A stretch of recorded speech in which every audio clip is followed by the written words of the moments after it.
A listener note: this story contains adult content and language. In March 2015, Debra Newell realized she had married a stranger, a man whose past was a series of fabrications. John had seemed desperately in love with her. She hadn't listened when her family told her his stories didn't add up. But now she had proof: police reports, restraining orders for multiple women, jail and prison records. He was a serial con man, a master of intimidation. And according to the records, he had a nickname that went way back: Dirty John. Debra hastily cleared her things out of the Balboa Island house they shared. She had to walk away from $50,000 she'd paid on the year-long lease. She began living out of hotels, hiding. John was stuck in the hospital after back surgery with an intestinal blockage. He began texting her accusations that she could not make sense of, that she had hit him, that she'd stolen $10,000 from his wallet. He threatened to call the police on her. He had become unrecognizable to her. He had seduced her with lavish, unending compliments about her beauty. Now he denigrated her looks, mocked her age, ridiculed her attempts to stay attractive at 59. 5 marriages and a family that hates you. You want to see how this plays out? I sure do. You want to see how bad this turns out? You hit me. You threatened me, she replied. Enough. You're evil. He had come into the marriage with nothing. She ran a prosperous business. His motive was coming into focus. Divide up the stuff and I never see you again, he wrote. Your choice. He said people he knew in the mafia had contacted him. Long-lost relatives. He warned her. Be careful here.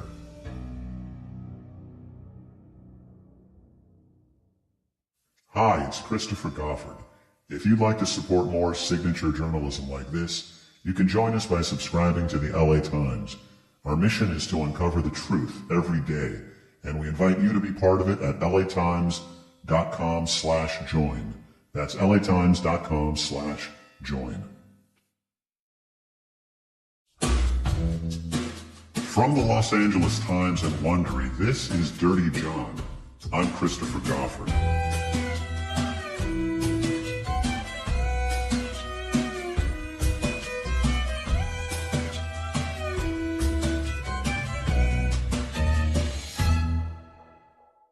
Part 3, Filthy. Well, the mom always had a presence in our home. My grandfather was a holder, is basically what he was. What my dad explained to me is he held money. And I remember they would roll the $100 bills up and they'd shove them into the shower curtains. It was so funny. I was 12 years old at the time. I'm like, who puts money in the shower curtain rod? I'm talking to Donna Meehan Stewart, one of John Meehan's sisters. They grew up in San Jose, California, where their Brooklyn-raised dad ran the Diamond Wheel Casino. People came to play poker, lowball, and pan. The kids cleaned the floors and the ashtrays for money. Donna says that what John and his brother absorbed from his father and the men around him was a set of illicit skills, like how to file bogus lawsuits and pull off insurance scams. This is how you go about doing things dishonestly and cheating, and they taught those boys that. Both my brothers were that way. They knew how to work systems. They knew how to lie. I'm trying to trace John Meehan's path from his childhood in San Jose to the day he lied and charmed his way into Debra Newell's life. I'm trying to find out what he wanted to hide. Growing up with John was hell. Maybe it was just this sibling rivalry, but there was definitely issues with John. This is John Meehan's other sister, Karen Duvallay. She went to Prospect High School with him in Saratoga, California in the mid-1970s. He was very popular because of his sports, and he was very good looking, so he was a chick magnet. Had a lot of women.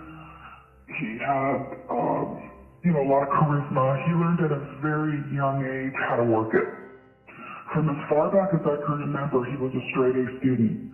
I think John thought he was smarter than everybody else because everybody told him he was, but he had no common sense. He wasn't groomed to take that and be successful and to help other people. And be grateful that, you were blessed with these gifts. Instead, he was taught to manipulate at a very early age. And that's the fault of my parents. Especially my dad. Because that's all my dad knew. She says the family was related to Albert Anastasia, the East Coast mobster who ran Murder, Inc. This is a name you know if you have even a passing interest in mafia history. Reporters called him the Mad Hatter and the Lord High Executioner, and he was famous for eliminating potential witnesses. He died in 1957, riddled with bullets in a New York City barbershop. You might have seen the photo. John and Karen's grandmother did have the surname Anastasi, but I couldn't find a conclusive genealogical link to the mob family. What matters is that John grew up with this as the family lore, and in the way others boast about forebears who were on the Mayflower, John bragged about this supposed mafia pedigree. And if anybody did anything to John, or, my dad would tell us, you go out there with a stick and take care of it. The Brooklyn mentality of you fight, you get even. If you want to get back at somebody, you don't get back at them, you get back at their family. That's where that mafia mentality came in. John was really influenced by my dad, and that's what John locked onto, was the glamour of a mafia family, and it's just, I look at it now and it's just still so weird. The sisters say their mother had an affair with a casino worker and their parents divorced. At the time, Karen was a high school freshman and John was a sophomore. And that's when, she says, John started to go really bad. It was a very bitter, it was a very angry divorce. We were the all-American family, 2 boys and 2 girls, and literally one night I came home and it was gone. It was blown up. And he just hated my mom for destroying the family. And I think that is the beginning, of John. I think, up until that point, he probably could have gotten some help if my parents would have stayed together long enough, but, he got caught in the wheel of dysfunction. My other brother was gone, my sister was married, and then there was me. So it was John and I that got kind of dumped. She says John hated his father, too. His father encouraged him to join the Air Force. She says the Air Force offered John a free ride through medical school, but he didn't want to give up the years of his life. So here he was, graduated high school, living here and there, working in hospitals as orderlies, and wheeling and dealing, selling cocaine now. She says her brother was obsessed with the James Bond movies, Sean Connery's Bond, suave and beyond the law with a license to kill. That was the image of himself John favored. He had a customized license plate that said MEE-007. He actually went to Santa Clara University for a while, but got in trouble all the time. It was just easier for John to just be 007 and to, deal with women and money and, cars and just hustle. He was a hustler. And whatever he had to do to get money, he would do. He was in the Taco Bell, and he picked up a piece of glass and put it in the taco and bit into it. The company that my dad worked for was the one who paid the claim. So I don't know if they were both in cahoots on that or what, but I know my dad was hurting for money back then.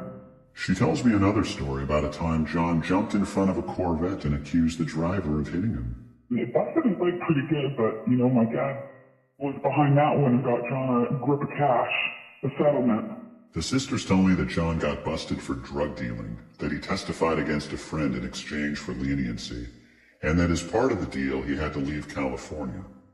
John got a Bachelor of Arts degree from the University of Arizona in 1988, and that fall, he enrolled in law school at the University of Dayton. I found a man named Kevin Horan who happens to be an FBI agent now, but in the fall of 1988, they were law school classmates. I don't know if it was an air about him or the way he wore his clothes or the way he, looked or whatever. He just kind of had a look of like a California guy. I don't know why that stuck out with me, but it did. But he says John didn't make a strong impression as a student. He made his name in other ways. I was living with some buddies right there on campus, and they were the ones that really got to know him, and I think it pretty much coined the phrase, that I came to know of him. They called him Dirty John. And again, that had to do with, I think just him being kind of had a little reputation as a ladies' man or something like that. Along with Dirty John, they called him Filthy John. Sometimes they just called him Filthy. In the fall of 1989, Kevin moved into a house John was renovating out by the cemetery. Was he secretive about his past? You know, either I never asked or he just never talked about it or whatever, but, you know, I guess it speaks volumes of the fact that I don't know anything about it. I hardly know anything at all about it. And here I live with me. I want to say it probably was that semester. I was noticing he was bringing girls back to the house. One of them was Tanya Sells, a pretty young nurse. She seemed so nice and innocent that Kevin had to wonder how John had won her. Here's an intelligent, articulate, decent-looking guy at the University of Dayton Law School who, you know, seems to have his life together. This is Tanya, who now lives outside of Atlanta. He would tell you story after story about, you know, that he just comes from this family that's just not him. And, you know, that he was able to escape them because other people stepped up into his life and helped, you know, make him a great person. The last semester of the second year of law school, John disappeared. Completely vanished. And I was talking to everybody and everyone's like, what happened to Dirty John? And like, everyone's like, well, he just didn't come back. They got an answer when his report card arrived at the house. I remember, you know, kind of peering through the envelope, you know, the light peering through it that, you know, I remember seeing a bunch of D's and F's. And so we knew that he was done, that he had basically flunked out.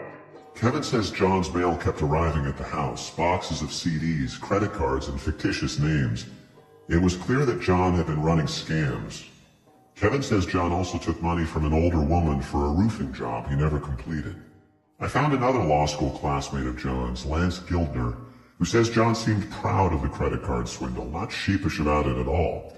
Lance thought, this guy is committing felonies. So the name Dirty John had started with his womanizing, but it seemed to grow and evolve and encompass a bunch of other things that he did, like these housing scams, right? It probably was a conglomeration of many different things that people knew about him, that he was basically this strange lone wolf guy that, you know, did all kinds of, you know, scandalous type things, and it wasn't just with women. I knew this stuff about Tanya, that he was cheating on her, that people call him, you know, Filthy and Dirty John, and he was ripping off little old ladies and stuff like that. John was still in the area, and his latest deception was at once more audacious and more intimate. He was getting married to the pretty nurse.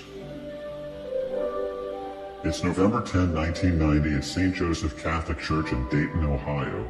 John Meehan, failed law student, is about to marry Tanya Sells, who's about to graduate from anesthesia school. This is the bride's family church, where she was baptized and her dad was an altar boy. The officiating priest is her uncle. Heavenly Father, hear our prayers for Tanya and John. The bride is 25. The groom is 31, though she thinks he's 26. He's told her he was born in 1964. She also thinks his name is Jonathan, although his name is just John. He's shaved 5 years off his age and added 5 letters to his name. Did it strike you as strange that he didn't bring anybody to his wedding from his family? Okay, well, I can explain that. He told me that, his dad was an alcoholic and his mom was addicted to painkillers and that they were embarrassing and that they didn't get along and that the wedding day was about him and he didn't want them ruining it. John fidgets and smirks in his tux through the ceremony. He looks like a boy in a grown-up's costume enjoying some fantastic private joke. John wears that glib devil-may-care expression as his friend Phil gives the toast. Y'all know John real well. And I've known him for about 3 or 4 years now. And if you talk to any of his friends, As far as the reaction to his wedding, you'll just find out that they're completely shocked and baffled. And the reason why, they were self-shocked.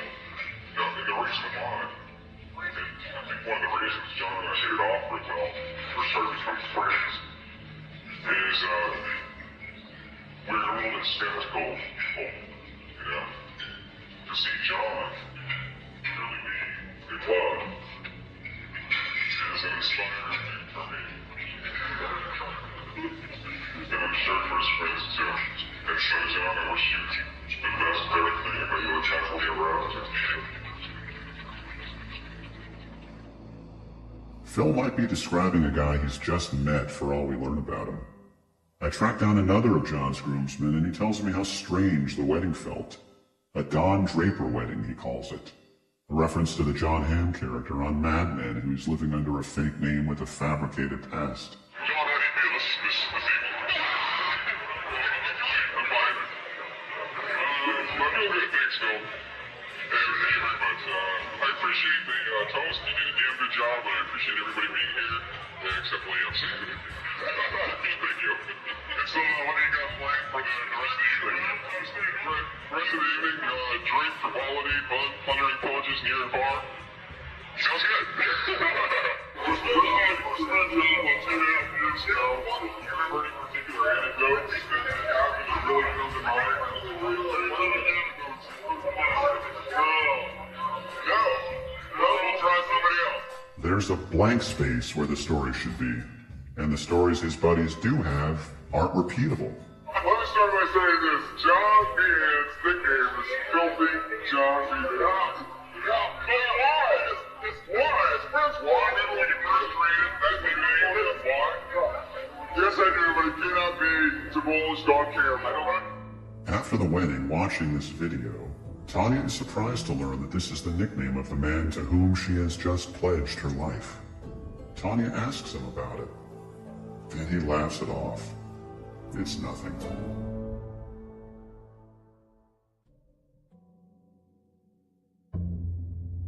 Ten years into the marriage, Tanya made a phone call he'd always forbidden. She, clearly was shocked to be getting the phone call, but she also said in that phone call, I always knew you would call me. I always knew that this would happen. Tanya is talking about how she tracked down John's mother, Dolores, in July 2000. Tanya had helped put John through nursing school at Wright State in Dayton and then through the Middle Tennessee School of Anesthesia, and they had 2 daughters. But now he was leaving her. He'd been working at Good Samaritan Hospital in Dayton and traveling between hospitals in nearby states. He was not a doctor, but a nurse with specialized training in anesthesiology, a nurse anesthetist. And he'd been having an affair with a doctor in Michigan, though Tanya didn't know the details at this point. So Tanya called his mom. She reads to me from her journal. I told her who I was and that John had left me asking me for a divorce. I told her that he had always forbidden me to talk to anyone in the family, but that now that I had nothing to lose, I wanted to know if she would talk to me and help me answer some questions that I had about John. She proceeded to tell me the following, and I just make like bullet points. John's real birthday is 2/3/59, so that's the day I get confirmation of that. His birth name is John Michael Meehan, not Jonathan Michael Meehan. He had gotten arrested in California late 70s, I think it was actually early 80s, for selling cocaine and turned in his best friend as a plea bargain. His mom asked me if he was still using drugs. I was like, what? She called his sister Donna, who told her some of the same things, and his sister Karen. We talked for 2 hours. In quotes, I will tell women anything to get them to like him. She said he was a genius, got straight A's. Tanya searched the house they shared in Springboro, Ohio, and found a hidden box containing the powerful surgical anesthetics Versed and fentanyl. As a nurse anesthetist herself, she knew there was no legitimate reason for him to bring these drugs home. At some point, he'd become hooked on the drugs he was supposed to be giving patients. She told police, who started an investigation. This was September 2000. Depending on the state and the hospital you're in, and when you go in for surgery, whether it's knee surgery or open heart surgery, your life is often in the hands of the nurse anesthetist on duty. They put in the breathing tube, and they monitor your vital signs while you're under, and they control the amount of pain medication you're getting. An MD, that's the anesthesiologist, may or may not be supervising them. Anesthesia, if you're a good anesthetist, you've got some experience, we always say the job is 99% boredom, because everything's going right. You're doing things right, everything's right, and 1% sheer terror, because when things go bad, they go really bad. And if you don't have all your faculties, how are you going to handle something when it goes bad? How easy is it in that position, like John was, to steal the drugs? Extraordinarily easy. But here's the deal. Even though it's easy, anybody can do it.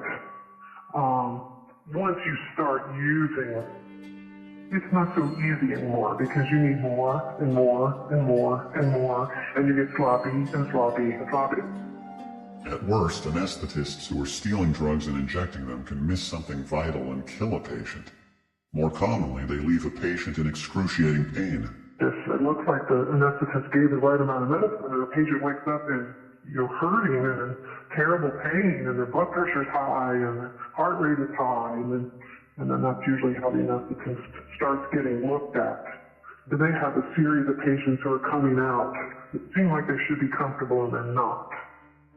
I supported him when he went to nursing school. I supported him while he went to anesthesia school, and this is what he put a black mark on my profession, but my profession, and I helped him get there.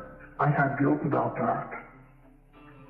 And so guilt about that, having him not hurt patients and protecting my children were my driving force for going to the police and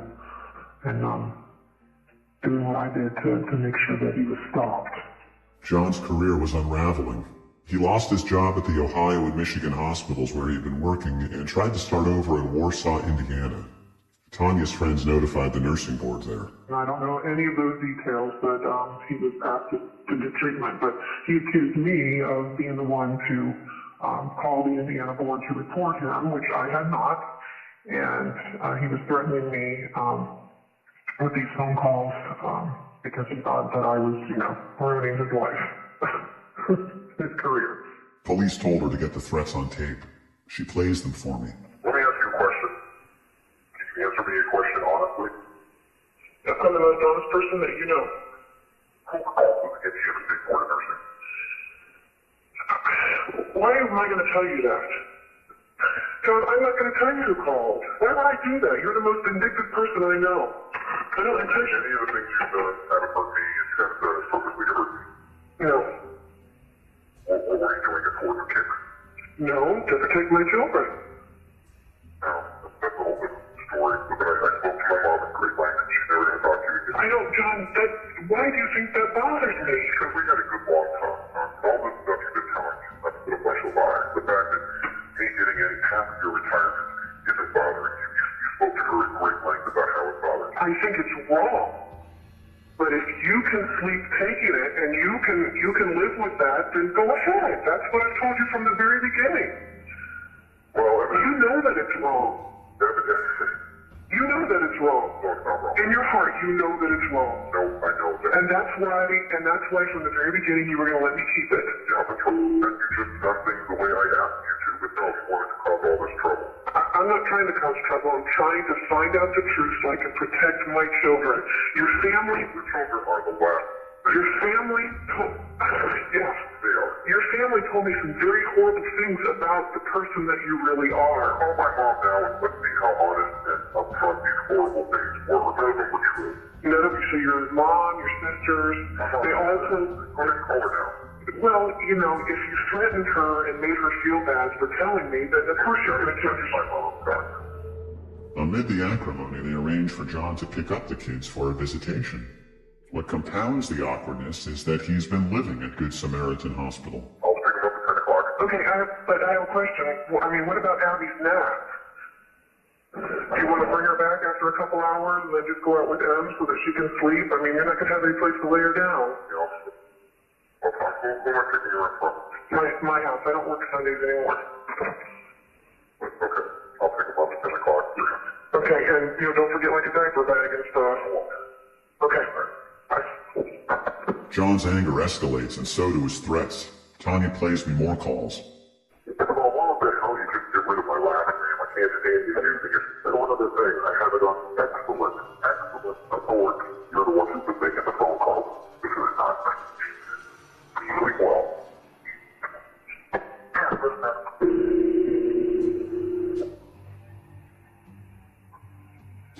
What is your problem now? What is my problem? Why are you calling me and leaving me these messages? I don't care what your excellent authority is. I didn't make the phone call. I know who did. What difference does it make? This big smile on my face. Why, John? Because trust me. Just trust me. Trust you what? Just trust me. It doesn't make any sense. It don't have to. You'll understand it. What, the mafia's coming after me again, or what? When it happens, Tanya, and you see it in your eye, you remember it was me, okay? Remember what, John? Keep that in mind. It was me. Keep what in mind, John? Tanya, you enjoy your time left on this earth, okay? Because that's what it's going to come down to. And who's going to take care of your children? And if I'm wrong, Tanya, I'll buy you a fucking Cadillac, okay? What do you mean if you're wrong? What does that mean? If I'm wrong, I'll buy you a Cadillac. If you're wrong about what? Keep that in mind. If you're wrong about what? You're not making any sense. Listen, I'm listening. I got a big smile on my face. You know why? Because it's going to get done.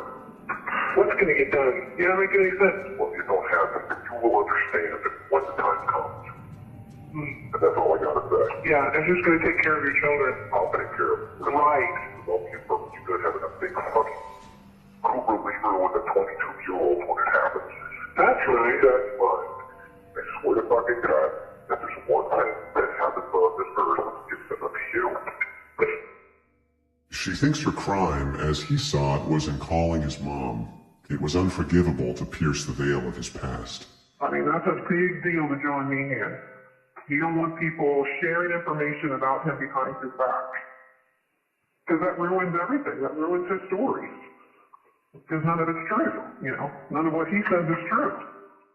I gotta say, one thing that struck me about those recorded calls, though, was, like, he's making these threats to you, and at one point, you're like, come pick up the kid, and don't forget the diapers. Like, you're, even as you're terrified of this guy, you have to do the child handoff. Absolutely. That's kind of insane. Exactly. And if you don't turn your kids over, guess who goes to jail? You, not them. The reason for even bringing up those things at the end was he was living in his call room at Good Sam. He didn't have a house. He didn't have a place to visit with the children. He didn't have a place to put a child down for a nap. She says he never hurt her. She says he got a day of anger management classes for the threats. And that's it. And police couldn't seem to make a case on the drugs he'd taken. I didn't really know what he was necessarily capable of doing, but I was scared out of my skin. I don't know if the whole thing made me nervous, or it's just, when you've been living a life for 12 years and one day or over the course of a few months you find out that it's all been made up and wasn't true. I mean, it really rocks the core of who you are, what you believe is true and honest and, good in the world. And that's something that's hard to explain to someone who maybe has never, had to experience that. You can be smart in the brain and not smart of the heart, or not have, a lot of life experiences or street smarts to, come across, even characters who are 10% of what John was, people who lie to you or cheat you or steal from you. I've had a pretty easy, normal, upbringing, childhood and everything, and this was my first experience with evil.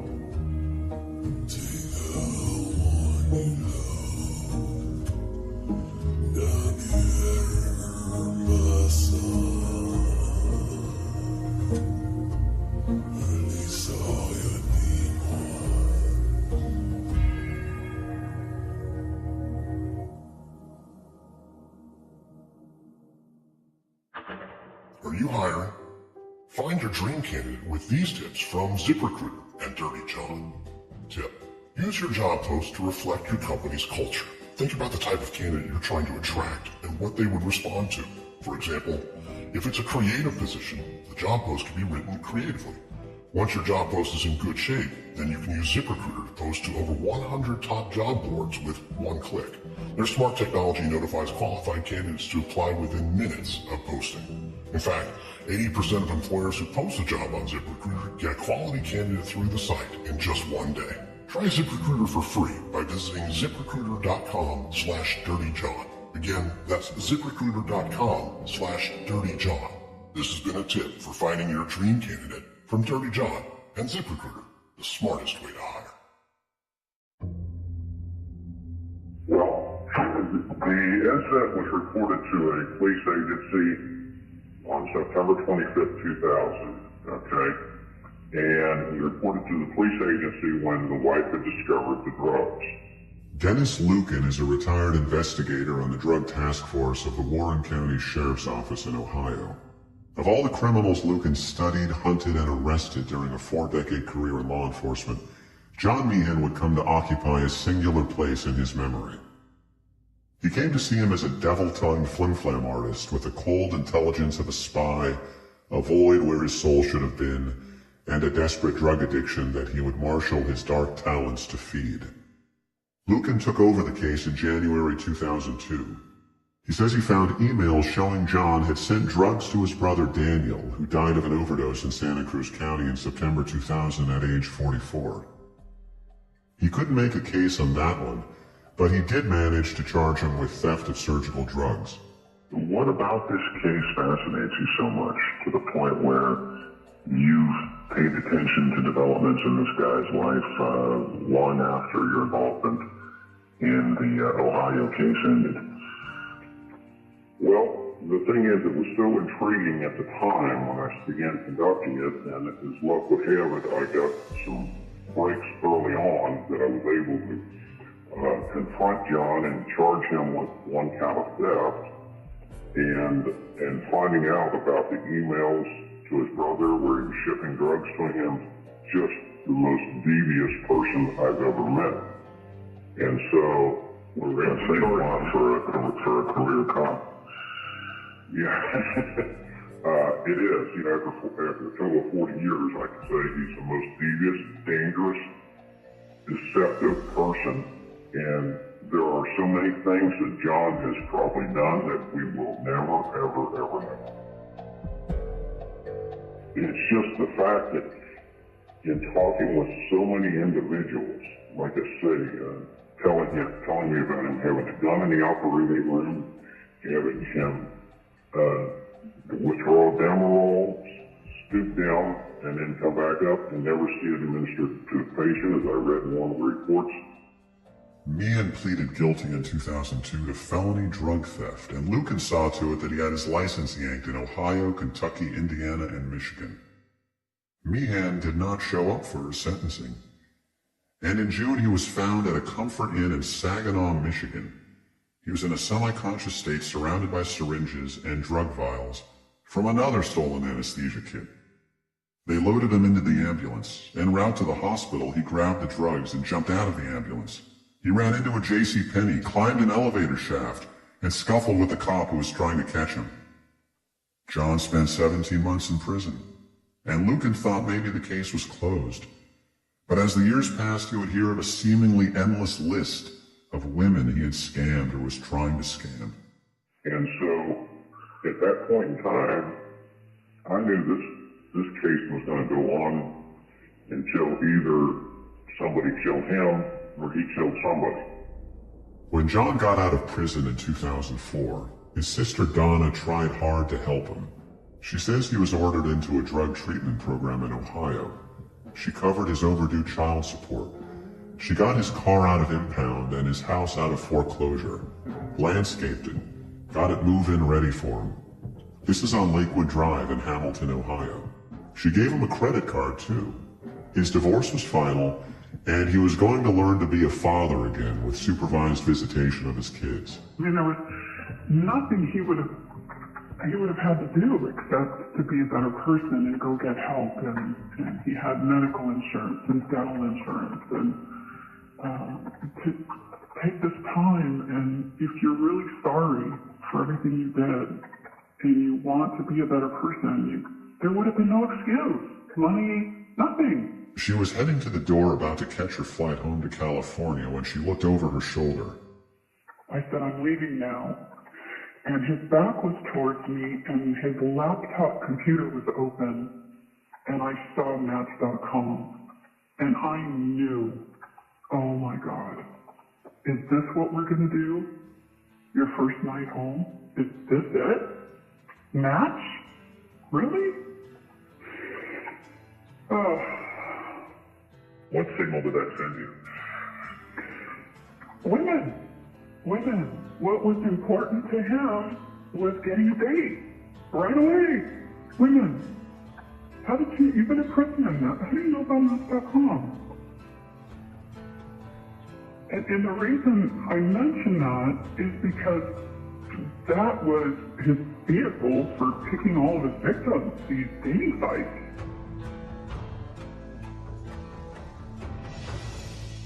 John's neighbors told her they saw a parade of women coming through the house. He was racking up credit card debt and didn't seem to be looking for work. He moved to California, where Donna gave him a spare bedroom at her Newport Beach house and a job at a real estate business. So John needed to re-enter the workforce, and he did that haphazardly. It was a disaster. He would never show up. I don't know what he was doing. He was going to the doctors all the time. He was going to hospitals. He says his back, I need to get my back fixed. My back hurts. And this is 2005 now. We had a difficult time with him because he was constantly seeking drugs. And I told him, I said, John, if you're doing this for drugs, I'm not going through this again. I can't. This is it. Donna found out that her insurance premiums had skyrocketed because of John's claims. In 2007, she decided to move to the Palm Springs area with her husband. He wasn't going to get better. He was going to do to me what he was doing to everybody else and just suck them dry. John followed her to the desert, and she says he stayed with her for about 8 months. She says he rented a house and opened up shop doing RV repairs. I stopped helping him. He became pretty self-supportive. But I couldn't figure out where all the money was coming from. Wow, you're doing really good. Oh my gosh. Well, he's stealing. She says he bragged about pulling off a swindle with a Ford Explorer she gave him. He waited outside a bar and slammed on his brakes so a drunk would rear-end him. He collected a personal injury settlement, then filed a bar complaint against the lawyer who'd represented him to avoid paying his bill. Apart from dating sites, John met women at the hospitals he had checked himself into. Donna remembers an ER nurse calling her. She says, I need to talk to you. It's about your brother, and I'm sure you know about us, and we've been dating, and it was pretty serious, and I'm just so confused. I don't understand, and there's silence on my end. And she says to me, you have no idea who I am, do you? And I said, no. She got another call from a Riverside County woman who sued him for taking $50,000 of her money. I drove to the Riverside courthouse. I pulled the case. I copied the complaint. I read it. I went over to his little office he had on Perez, and I remember I threw it at him. And I said, John, this is it. This is the end. You're off our medical. I don't want anything to do with you. And you've got to give this girl her money back. No, you don't understand. It was a business deal. It was a business venture. And I said, nothing you do is a business venture. I was hysterical. I was really upset. I was crying. I just felt crushed. I felt sick. Sick. Still, she allowed John to put his trailer on her RV lot in Cathedral City. But months went by and he refused to leave. He began waging a legal battle against his sister, the person who had tried hardest to help him. He claimed the lot was his. He complained to the DA. He wrote to the Department of Real Estate. He was trying to take what I had given him to use for his own benefit. I was crushed. My husband was crushed. He was pissed. So I thought, okay, all right, I'm a big girl. I'll fight. As hard as I fought for you, I'm going to fight you. And I did. I got a restraining order. My daughter had to testify. I had a hearing. My aunt had to show up. John came straight out and threatened to kill you? Yes. In an email to my daughter. She managed to get a court judgment against him for money she had lent him and he had promised to pay back. I knew I'd never see that money, but I did it to protect myself because John left me alone after that. It was never the money. It was leave me alone. It was all I had, to me, that was stronger than a gun. The best glimpse into how John Meehan perceived himself, the best account of how he framed a life littered with self-made disasters, might be in a letter he wrote in June 2012, asking a friend to help him get his nursing license back. In it, John cast himself as the brave, often betrayed, long-suffering victim in his life's twisted narrative. He was the victim of his parents, who used him as a pawn in their divorce and treated him coldly. Of his ex-wife, who called police on him and kept his daughters from him. Of his mother, who fed damaging information about him to his ex. Of false accusations that he supplied prescription drugs that killed his brother. Of a herniated disc, which necessitated drugs to escape his pain and depression. To be honest with you, I was abusing this stuff not to get high or feel good, but because it allowed me to sleep, he wrote. My job, putting people to sleep. He explained that he checked into the Saginaw hotel room with the intention of killing himself, and he'd taken a shower with the aim of leaving, quote, a good-looking body. He injected himself with Versed and fentanyl, he said, but didn't get the fatal dose right. This is likely a lie. The man who put people to sleep for a living would have known the right dose. In state prison, his suffering continued. You don't even want to know what being in a Michigan prison is like, he wrote. One guy came at me thinking I was going to be easy. They found him in the shower the next morning. I did what I had to do. Several times. And they finally figured out I was not worth the effort of the trip to the ER. I learned fast, and always had that ability to turn it on when needed. The letter had the trappings of a confession, but at heart it was a long snarl of self-justification. It was stingy with insights into what created its author. Donna says John was bitterly preoccupied by the past. He once told her about visiting their hometown in 2012, the old neighborhoods, and the cemetery where their mother, who died a few years earlier, was buried.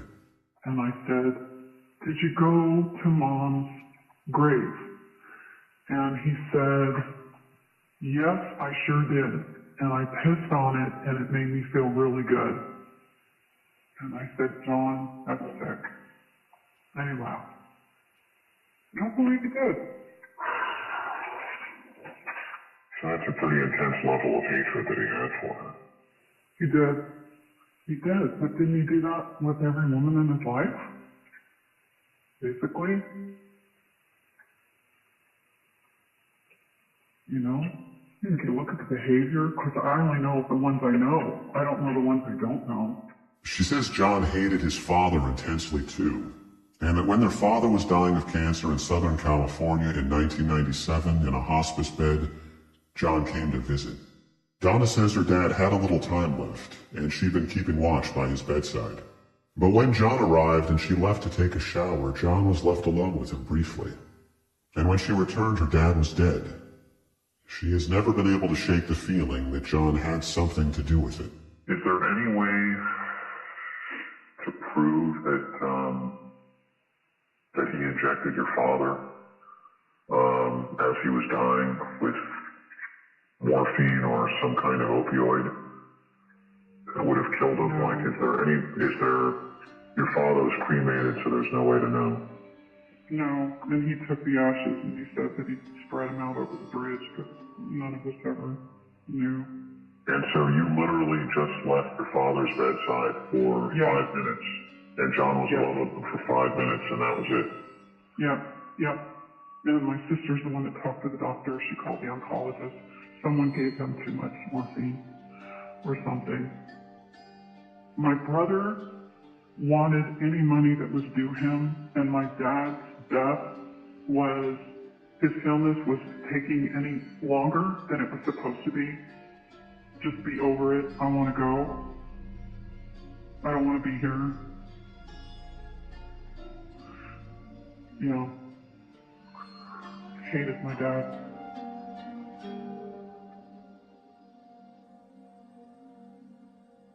Back in Orange County, California in March 2015, the woman who had been married to John Meehan for 4 months did not know all of this. Debra Newell hadn't talked to John's law school classmates, or his ex-wife, or the Ohio cop. Nor did she get the history of his life and crimes from his sisters. But she did have a stack of documents outlining a history of arrests and restraining orders and swindles, more than enough to scare her. His threatening texts amplified her fear, but as he lay in Hoag Hospital in Newport Beach, his tone became conciliatory, repentant. He begged her to see him. He wanted to explain everything. "I still love you and simply can't live without you. I don't want this. I want us without anyone else," John wrote. "I am flawed, but I'm not so easy to give up on you. When I met you, it was simply you. I helped you to get back on your feet and stood up for you. I love you and need you. Please."